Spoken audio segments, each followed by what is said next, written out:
ഈശോ മിശിഹായ്ക്ക് സ്തുതിയായിരിക്കട്ടെ. പ്രിയ കൂട്ടുകാരെ, ഇത് നിങ്ങൾക്ക് മനസ്സിലായി കാണും ഇത് ഏത് മാതാവാണെന്ന്.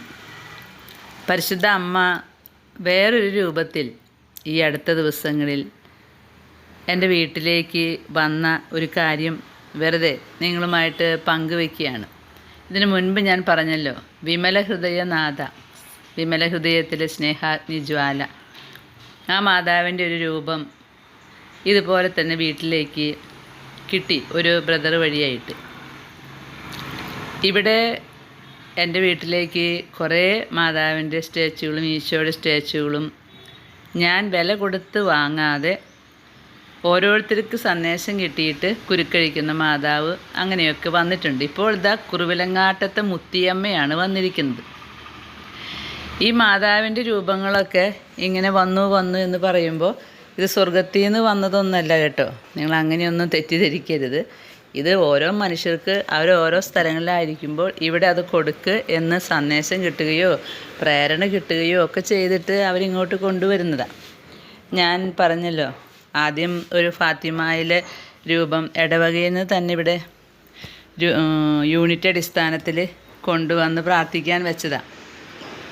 അതിനു മുൻപ് ജീവിതത്തിൽ വലിയൊരു സഹനം തന്ന് ആത്മഹത്യ ചെയ്യാൻ പോയതിൻ്റെ പിന്നിലാണ് ഞാൻ ഡിവൈൻ ധ്യാനകേന്ദ്രത്തിൽ വെച്ച് ആ മാതാവിൻ്റെ രൂപം ദർശനത്തിൽ കാണുന്നതും. ദർശനം എന്ന് പറഞ്ഞാൽ അതെനിക്ക് അറിയ പോലും ഇല്ല. ഇതാണോ ദർശനം എന്ന് ഞാൻ നായ്ക്കമ്പലമ്പലച്ചനോട് ചോദിച്ചിട്ടുണ്ട്. അങ്ങനെയാണ് ആ കൂനത്തി അമ്മ എന്ന് ഞാൻ വിളിക്കുന്ന, അങ്ങനെ വിളിക്കരുത് എന്ന് എന്നോട് എൻ്റെ വീഡിയോ കണ്ടവരൊക്കെ പറഞ്ഞു.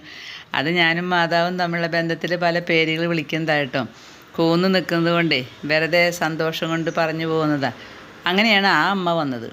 പിന്നെ ഹസ്ബൻഡിന് ക്യാൻസർ വന്നു മാറി, ഐഡിൻ തെറാപ്പി കൂടാതെ മാറിയപ്പോഴാണ് ഇറ്റലിയിലെ മൊണ്ടിക്കാരിയിൽ നിന്നും റോസാമിസ്റ്റിക്ക മാതാവ് വന്നത്. പിന്നെ കുരുക്കഴിക്കുന്ന മാതാവ് അവരുടെ ഗ്രൂപ്പിൽ സന്ദേശം കിട്ടി ഒരു ഫാദർ കൊണ്ടുവന്നു. എൻ്റെ സ്പിരിച്വൽ ഫാദറാണ്. കൊണ്ടുപോകാൻ നോക്കിയപ്പോൾ പിന്നെ അമ്മ അങ്ങോട്ട് വരുന്നില്ല എന്ന് പറഞ്ഞ് ഇവിടെ അമ്മ സെറ്റപ്പായി. ഔസപിതാവിൻ്റെ രൂപം മാത്രമേ ഞാൻ പൈസ കൊടുത്ത് വാങ്ങിയിട്ടുള്ളൂ. ജീവിതത്തിൽ വലിയ സഹനങ്ങൾ വന്നപ്പോഴാണ്, അത് കഴിഞ്ഞതിന് ശേഷമാണ് ഈ ചമ്മട്ടിടി എടുക്കുന്ന ഈശോയെ ഒരു ബ്രദർ വഴി ലഭിച്ചത്. പിന്നെ എല്ലാ കാര്യങ്ങളും ഇങ്ങനെ കൊണ്ടുവരാണ്. വിമല ഹൃദയത്തിൻ്റെ കാര്യം ഞാൻ നിങ്ങളോട് പറഞ്ഞിരുന്നു. 15 വർഷം വിമല ഹൃദയ പ്രതിഷ്ഠ നടത്തി ഇപ്പോൾ അമ്മ വന്നു എന്ന്. ഇപ്പോൾ ഈ അടുത്തിടെ ഉണ്ടായ ഒരു അനുഭവമാണ്. ഈ സഹോദരനാണ് എനിക്കിത് കൊണ്ടുവന്നത്. ഇതിൻ്റെ ഒരു അത്ഭുതം, ഈ സഹോദരൻ 5 വർഷം മുമ്പ് വൻകുടലിൽ ക്യാൻസർ വന്നിട്ട് വലിയ ഓപ്പറേഷൻ കഴിഞ്ഞ് മാറിപ്പോയി എന്ന് വിചാരിച്ചതാണ്. ഇപ്പോൾ വീണ്ടും വന്നിരിക്കുകയാണ് ക്യാൻസർ. അങ്ങനെ വന്ന് ഇദ്ദേഹം തൃശ്ശൂരായിരുന്നു. പിന്നെ കുറുവിലങ്ങാട് പോയി, എന്തോ സ്ഥലം അവിടെ ഉണ്ടായിരുന്നു, അവിടെ ചെറിയൊരു വീട് വെച്ച് താമസിക്കുകയാണ്. അപ്പോഴാണ് ഈ രണ്ടാമത്തെ വരവ്. ടെസ്റ്റ് ചെയ്തപ്പോൾ വലിയ ട്യൂമർ തന്നെയാണ് വീണ്ടും വൻകുടലിൽ വന്നിരിക്കുന്നത്. ആളെപ്പോഴും എന്നോട് പ്രാർത്ഥന സഹായമൊക്കെ ചോദിക്കും. കുറച്ച് ഭയപ്പെട്ടിരുന്നു. അപ്പം എന്നെ വിളിക്കുന്നത്, ഞാനും ക്യാൻസർ രോഗിയാണ്, എനിക്കും ഇതുപോലെ ഇപ്പോൾ രണ്ടാമത് സ്റ്റാർട്ട് ചെയ്തേക്കാണ്.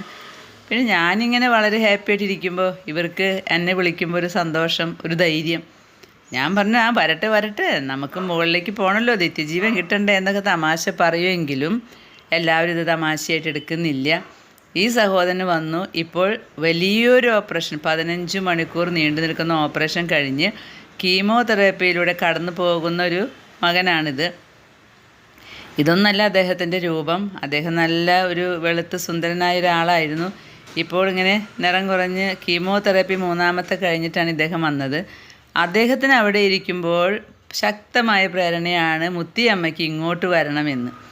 ഈ കഴിഞ്ഞ ആഴ്ചകളിലാണ് ഇദ്ദേഹം ഈ രൂപം ഇങ്ങോട്ട് കൊണ്ടുവന്നത്. ഞാൻ ഓർക്കുകയായിരുന്നു, ഓരോ പ്രാവശ്യം മാതാവ് ഓരോരുത്തർക്ക് ഓരോ സന്ദേശം കിട്ടി ഇങ്ങോട്ട് വരുമ്പോഴൊക്കെ മാതാവിനിവിടെ എന്തെങ്കിലും വർക്ക് ചെയ്യാനുണ്ടാകും. ഒന്നുകിൽ സഹനം മുമ്പ് തന്നിട്ടുണ്ടാകും, എന്നെ പിടിച്ചു നിർത്താനായിരിക്കും, അല്ലെങ്കിൽ സഹനം ഇനി വരാനിരിക്കുന്നുണ്ടാകും, അതിൻ്റെ മുന്നോടിയായിട്ടായിരിക്കും. ഇപ്പോൾ വന്നിരിക്കുന്നത്, ഞാൻ പറഞ്ഞു സഹോദരൻ്റെ പോലെ തന്നെ രണ്ടാമതും സ്റ്റാർട്ട് ചെയ്തപ്പോൾ ഇനി അതിനെ കുറിച്ചുള്ള കുറച്ച് വർക്കുകൾ അമ്മയ്ക്ക് ചെയ്യാനുണ്ട്, അതുകൊണ്ടാണെന്ന്. അതുമാത്രമല്ല, ഈ ഒരു 2 ആഴ്ചയായിട്ട് ഞാൻ മാനസികമായിട്ട് ഭയങ്കര അസ്വസ്ഥതപ്പെട്ടിരിക്കുകയാണ്. ചുരുക്കി പറഞ്ഞാൽ വർഷങ്ങളായിട്ട് ഞാൻ കരയാറില്ല.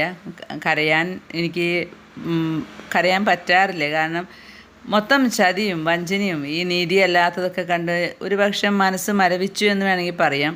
പക്ഷെ ആ മരവിച്ച അവസ്ഥയിലാണ് ഈശോ എന്നോട് സംസാരിക്കാൻ തുടങ്ങിയത് കേട്ടോ.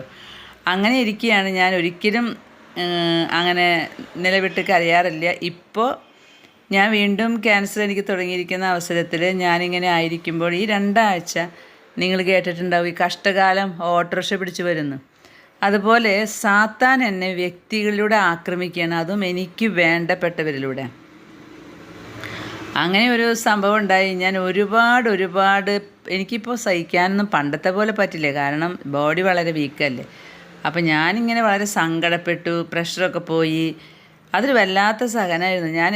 ഞാൻ ഇങ്ങനെയൊക്കെ എൻ്റെ ഈശോ എൻ്റെ കൂടെ ഉണ്ടായിട്ട് ഞാൻ എന്തിനെങ്ങനെ സങ്കടപ്പെട്ടത്, അങ്ങനെ ഞാൻ വിചാരിച്ചിരിക്കുകയാണ്. അപ്പം ഞാൻ ഓർത്ത് എൻ്റെ അമ്മ ഉണ്ടായിരുന്നെങ്കിൽ, എനിക്കൊരു അമ്മയില്ലല്ലോ, അതുകൊണ്ടല്ലേ ഞാൻ ഇങ്ങനെയൊക്കെ ഒരു സംഘർഷത്തിൽ കൂടെ കടന്നു പോകേണ്ട വന്നത് എന്ന് വിചാരിച്ച് സങ്കടപ്പെട്ടുകൊണ്ടിരിക്കുകയാണ്.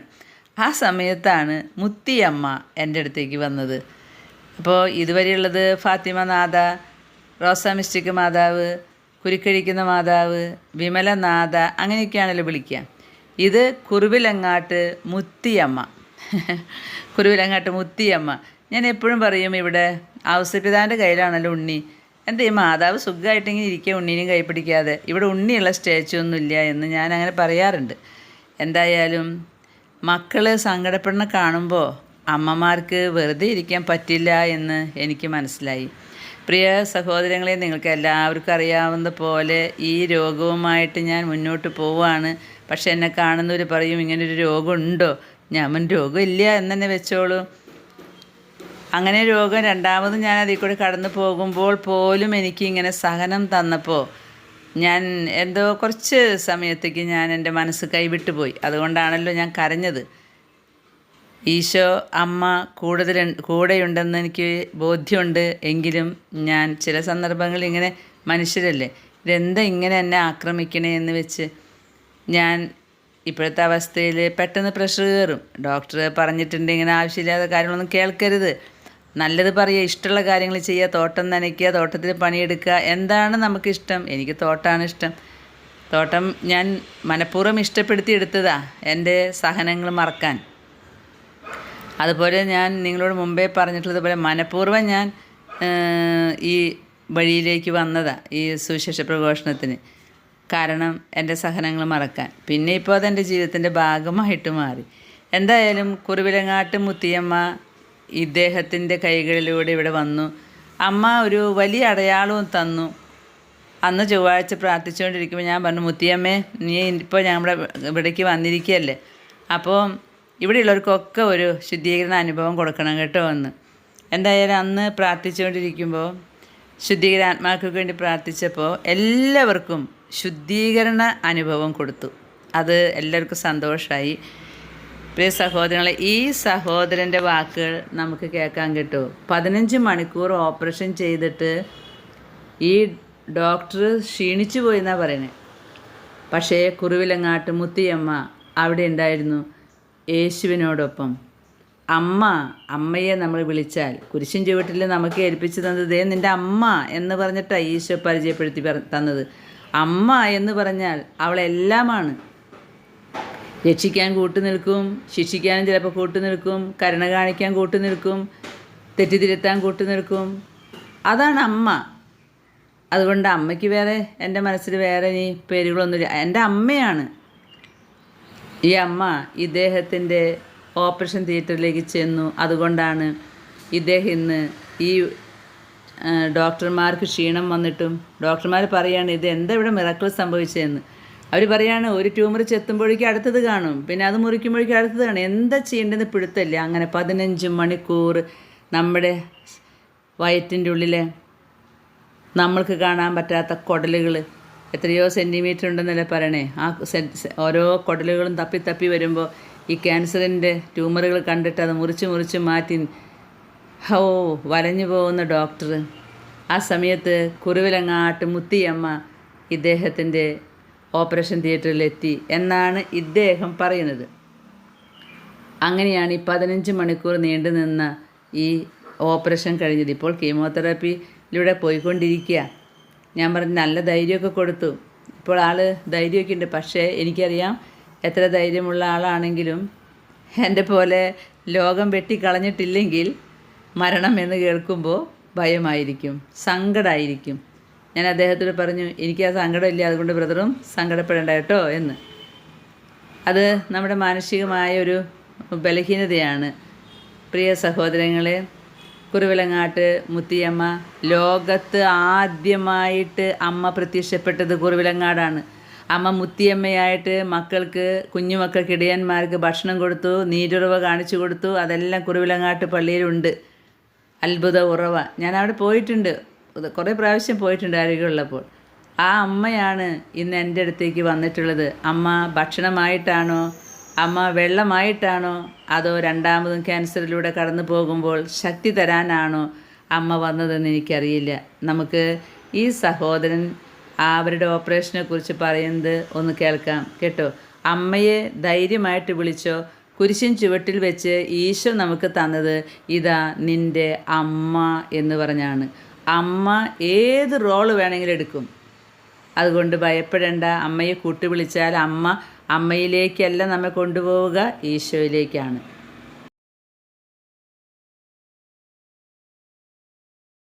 മണിക്ക് ഓപ്പറേഷൻ തിയേറ്ററിൽ കയറി 3ാമത്തെ സ്റ്റേജ് കഴിഞ്ഞു. അത് കഴിഞ്ഞിട്ട് ഡോക്ടർ ആദ്യം കീ ഹോൾ ഇട്ട് നോക്കും. ആദ്യം ഒന്ന് കുത്തി നോക്കുമ്പോൾ ഒരു രക്ഷയില്ല. അപ്പോൾ ആദ്യം ഇവിടുന്ന് അങ്ങോട്ട് പൊളിക്കും. ഇവിടുന്ന് അങ്ങോട്ട് പൊളിച്ചിട്ട് അച്ഛൻ വരെ പൊളിക്കും. പൊളിച്ച് കഴിഞ്ഞിട്ട് ആദ്യം പൊളിച്ചു. അങ്ങനെ പൊളിക്കാൻ എളുപ്പമുണ്ടായിരുന്നു. അപ്പോൾ അങ്ങനെ പൊളിക്കുമ്പോൾ ഡോക്ടറെ കാണുന്നത് ഓൾറെഡി വലിയൊരു ട്യൂമർ വൻകുടലുണ്ട്. അത്യാവശ്യം 1 കിലോ അല്ലെങ്കിൽ സ്കാൻ ചെയ്താൽ പറഞ്ഞിട്ടുണ്ട്. അപ്പോൾ ആ ട്യൂമർ മാറ്റി കഴിയാൻ നോക്കുമ്പോൾ ചെറുകുടലുമായി. അവിടെ ഇവിടെയൊക്കെ ഇങ്ങനെ ഇവൻ്റെ ഒരു സഹോദരന്മാരുള്ളൂ. അപ്പോൾ ചെറുകുടലിലേക്ക് ആയിട്ട് ഡോക്ടർ നോക്കുമ്പോൾ കഴിയുന്നില്ല പരിപാടി. അപ്പോൾ ഡോക്ടർ കട്ട് ചെയ്യുമ്പോൾ അടുത്ത സ്ഥലത്ത് വേറെ. അപ്പോൾ അത് അടുത്ത കട്ടിങ്. അപ്പോൾ അത് കട്ട് ചെയ്ത് ജോയിന്റ് ചെയ്യണേ. ഇതിപ്പോൾ നമ്മുടെ അത് കുടലാണെങ്കിലും അത് ജോയിന്റ് ആവണം. അപ്പോൾ അടുത്ത സ്ഥലത്ത് വേറെ. അങ്ങനെ ഒരു 2-3 സ്ഥലത്ത് കട്ട് ചെയ്തിട്ട് ഡോക്ടർ നിൽക്കുമ്പോൾ അത് ജോയിന്റ് ആയിട്ട് സക്സസ് ആവണം, അല്ലെങ്കിൽ ബാഗ് ഇടേണ്ടി വരും. അങ്ങനെ ബസ്സിലെ അമ്മയും ഈശോയും കൂടെ നിന്ന് നമുക്ക് വേണ്ടി ഓപ്പറേഷൻ ചെയ്തത് ഡോക്ടറാണെങ്കിലും കൂടെ അമ്മയും ഈശോയും കൂടിയിട്ട് ചെയ്തത്. അതുകൊണ്ട് ഓപ്പറേഷൻ സക്സസ് ആയി. കട്ട് ചെയ്തിട്ട് ശരിയാക്കി കളഞ്ഞു. അതായത് ഇപ്പോൾ അത്യാവശ്യം വലിയ ട്യൂമർ വൻകുടലുണ്ടായിരുന്നു. ആ ട്യൂമർ കൃത്യമായിട്ട് റിമൂവ് ചെയ്തു. ചെറുകുടൽ ചെറുതായിട്ട് വലിയ കാര്യമായിട്ട് ഇതിന് ഈശോന്റെ വലിയ കരുണയാലും അതിന് സ്പ്രെഡായില്ല. ഉള്ളത് നല്ല സ്ട്രോങ് ആയിട്ട് അത് മാറ്റാൻ പറ്റി. അപ്പം അത് മാറ്റി ചെറുകുടലിലുള്ളതും ചെറുതായിട്ട് മാറ്റി. എല്ലാം അത് ജോയിന്റ് ചെയ്തെങ്കിൽ അത് ഈശോ തന്നെ അതായത് ഈശോയുള്ള എല്ലാ കാര്യങ്ങളും വചനം ഉപയോഗിച്ച് സുഖപ്പെടുത്തിയത് വചനം മാത്രമേ രക്ഷയുള്ളൂ. അപ്പൊ അങ്ങനെ ഈശോന്റെ ഒക്കെ യോജിപ്പിച്ച് എല്ലാം ആമാശയത്തിനും ഞാൻ തൊട്ടിട്ടില്ലേ. അതിപ്പോ നമ്മുടെ ജോബിന്റെ അടുത്ത് പോയ പോലെ ഓരോന്നോരോന്ന് ചോദിച്ചിട്ടേ ചെയ്യുള്ളൂ. അപ്പൊ ഈശോ പറഞ്ഞു തൽക്കാലം നീ ഇത് മതി, അത് വല്ലാണ്ട് നീ മറ്റേ അത് ഞാൻ പറഞ്ഞിട്ട് ഓരോന്ന് ആളീശ അനുവദിച്ചാൽ മാത്രമേ അത് തൊടാൻ പറ്റുള്ളൂ. ബാഗൊന്നുമില്ല. ബാഗൊന്നും ഇടാഴ്ച അതിനും സാക്ഷ്യം പറയണ്ട. ബാഗ് ഇട്ട് നടക്കാനൊന്നുമില്ല. ബാഗ് പിടിക്കണമെങ്കിൽ ബൈബിൾ പിടിക്കുക, മാതാവിനെ പിടിക്കുക. അല്ലാണ്ട് വേറെ ബാഗൊന്നും നമുക്ക് ആവശ്യമില്ല. അപ്പൊ അങ്ങനെ കൃത്യമായിട്ട് നമ്മുടെ 15 മണിക്കൂർ. അപ്പൊ ഡോക്ടർ തന്നെ വയ്യാണ്ടായി. ഒന്നില്ലെങ്കിൽ ചിലപ്പോൾ അത്രയും മറന്നു വെച്ച് പോകാനുള്ള ആള് വയ്യാണ്ടായി, ഡോക്ടർ വയ്യാണ്ടായി. പക്ഷെ വളരെ ഭംഗിയായിട്ട് ജോർജ് മാത്യു സെബാസ്റ്റ്യൻ അമലയിൽ എന്റെ ആദ്യം ചെയ്ത ഡോക്ടർ തന്നെയായിരുന്നു ഇവിടെ കാര്യത്തിൽ. അത് ഈശോ തന്നെയാണ് അറേഞ്ച് ചെയ്യുന്നത്. അത് ക്രമീകരിക്കുന്നത് നമ്മളല്ലല്ലോ. മനുഷ്യൻ പദ്ധതികൾ വിഭാവനം ചെയ്യുന്നു. അന്തിമ കർത്താവാണ് എല്ലാ കാര്യങ്ങളും നോക്കണേ. അതെ അല്ല, ആള് നമുക്ക് വേണ്ടി ഇങ്ങോട്ട് മാറി. നമ്മളോട് വരുന്നത് അറിയാലോ. ആർക്കറിയാം? ഈശോയ്ക്ക് അറിയാം, ഡോക്ടർക്ക് അറിയില്ല. ഈശോ അപ്പൊ അത് കൃത്യമായിട്ട് ആ സക്സസ് ആയി. അത് കഴിഞ്ഞിട്ട് കാണുന്ന നോക്കുമ്പോ ആളെന്നെ നോക്കി. ബാഗ് ഇട്ടെന്ന് പറഞ്ഞല്ലേ, നിന്റെ ഒരു കുഴപ്പമില്ല, എല്ലാം ഭംഗിയായിരിക്കും. ഈശോ എന്നെ സുഖപ്പെടുത്തി. അപ്പൊ ഞാൻ ജീവിച്ചിരിപ്പുണ്ടല്ലോ. ഈശോ ശരി, ഇനി എനിക്ക് ലോകം കാണാം. ഈശോന് സാക്ഷിയാണ്. അപ്പൊ മുത്തിയമ്മയുടെ സ്വന്തമായിട്ട് നമ്മൾ അങ്ങോട്ട് കൊണ്ടുപോയി തൃശ്ശൂര് കിടക്കണ എന്റെ മുത്തിയമ്മ അവിടെ പൊക്കിക്കൊണ്ടായി. അതായത് നമ്മളെവിടെ ജീവിക്കണ എവിടെ സാക്ഷ്യം പറഞ്ഞ് ഈശോനെ തീരുമാനിക്കുന്നത്. അപ്പൊ അമ്മ പറയുന്ന പോലെ ഞാൻ അടുത്തേക്ക് വന്നു. നീ പലതും കാണും, നീ പേടിക്ക് പായിക്കരുത്. സംഗതി നമ്മുടെ ആദ്യം മാനസിക രീതി കിളി പോവും. കിളി പോയി. രണ്ടാമത് വന്നപ്പോ അതില്ല, അത് ആർക്ക് കിളി പോകാണ്ടിരിക്കുക. നമ്മള് ഇല്ലേ അല്ല കൃപ കിട്ടണം. അത് കൃപ ഉണ്ടെങ്കിൽ നമ്മൾ കൃപ ഉണ്ടെങ്കിൽ തന്നെ ഉണ്ടെന്ന് പറയാൻ പറ്റില്ല. ഫുഡ് കൊടുത്ത് വളർത്തിക്കൊണ്ടിരിക്കുക. അപ്പൊ ഞാൻ പറയും കർത്താവേ സംഗതി ശരിയാണ്. ഇപ്പൊ ഒന്നാമത് നമുക്ക് അവരുടെ ഇൻഷുറൻസിന്റെ കാര്യങ്ങളൊക്കെ വേണമല്ലോ. എന്തായാലും ഇൻഷുറൻസ് ഇല്ലാത്തവർക്ക് ഇൻഷുറൻസ് നല്ലതായിരിക്കും. അത് കുടിക്കാൻ പോകത്ത് വേണ്ടിയില്ല. പക്ഷെ അതിപ്പോ നമുക്ക് അത്രയ്ക്കും പറ്റില്ല. കാരണം താൻ അറിയാലോ നമ്മുടെ പാർട്ടിയില്ല. സഭയുടെ സ്വന്തം നമ്മുടെ പ്രാപിച്ച് എനിക്ക് പിന്നെ ഏറ്റവും ഭാഗ്യം രോഗീലാഭനൊക്കെ കിട്ടി. രോഗീലാഭനം കിട്ടിയത് നമ്മൾ സാധാരണ പണ്ടൊക്കെ അതോടുകൂടി കഴിഞ്ഞു. പക്ഷെ രോഗീലാഭനം കിട്ടുന്നത് നമ്മൾ കൂടുതലായിട്ട് കഴിഞ്ഞ പ്രാവശ്യം വാങ്ങിയില്ലാന്ന് തോന്നുന്നു. അപ്പൊ ഇനിയിപ്പോ ഇടയ്ക്കിടയ്ക്ക് രോഗീലാഭനം വാങ്ങുന്നത് വരെ നമുക്ക് വാലിഡാണ്. അപ്പൊ നമുക്ക് രോഗീലാഭനം കിട്ടി സംസാരിച്ച് ഒരുങ്ങിയിട്ടാണ് ചെയ്തത്. അതുകൊണ്ട് നമുക്ക് ആത്മാവിലൊരു ഇതുണ്ട്. മനസ്സിൽ എന്തായാലും പോവാണെങ്കിൽ ഈശോന്റെ അടുത്ത് തന്നെയേ പോകുള്ളൂ എന്നുള്ളൊരു വിശ്വാസത്തിലാണ് നമ്മൾ ഓപ്പറേഷൻ തിയേറ്ററിൽ കയറുന്നത്. പക്ഷെ എന്തായാലും അതാണ് കീമോ ഇപ്പൊ 2 മാസം 3 മാസമായി. ജൂലൈ 3 മാസം 4 മാസമായി. ജൂലൈ 1 ഓപ്പറേഷൻ കഴിഞ്ഞിട്ട് 1-2 മാസം കുഴപ്പമില്ല. 2 മാസം വരെ അത് കഴിഞ്ഞിട്ട് എത്രയും പെട്ടെന്ന് ചെയ്യുന്നല്ലെന്ന് പറഞ്ഞു. അപ്പൊ ഭക്ഷണം എന്ന് പറഞ്ഞാല് നമ്മൾ ഈ പ്രോട്ടീൻ അടങ്ങിയത് കൂടുതൽ കഴിക്കും. എല്ലാം കഴിക്കാം. കുറേശ്ശെ ആയിട്ട് എപ്പോഴും മുട്ടര വെള്ളം ഇറച്ചി മീൻ ചിക്കൻ കഴിക്കാം. കുറച്ച് പച്ചക്കറി കഴിക്കാം. മോശം പോകുന്നുണ്ട്. എല്ലാം നോർമലായി ഈശോ എല്ലാം പൂർണ്ണമായിട്ട് സുഖപ്പെടുത്തി. കീമോ അത് മനുഷ്യ മരുന്ന് വേണം. ആവശ്യമെങ്കിൽ വൈദ്യസഹായം തരണം. കീമോ ചെയ്തോണ്ടിരിക്കുമ്പോ ചായ കുടിക്കാം. കീമോ ചെയ്തോണ്ടിരിക്കും. അലിസേച്ചിയുടെ കാര്യം എനിക്കറിയാം. അതായത് ഒരു തരി